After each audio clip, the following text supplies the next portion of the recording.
144 বছর পরে প্রয়াগরাজে চলছে মহাকুম্ভ।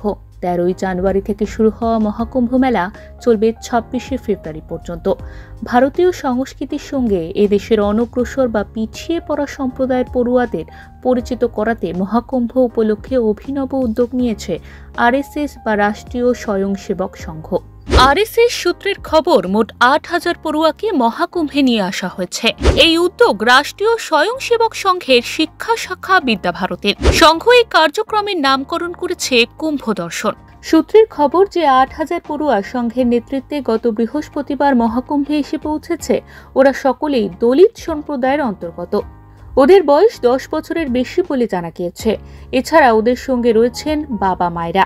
বিদ্যাভারতীর তরফে জানানো হয়েছে, মহাকুম্ভ দর্শনে ওই পড়ুয়াদের প্রয়াগরাজে নিয়ে আসার আরেক প্রধান উদ্দেশ্য ওরা যাতে ভারতের আধ্যাত্মিক সংস্কৃতির সঙ্গে পরিচিত হতে পারে।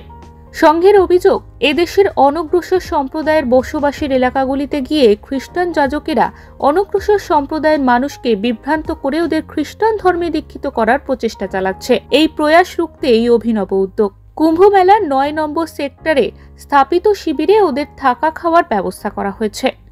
ব্যুরো রিপোর্ট, ওঙ্কার বাংলা।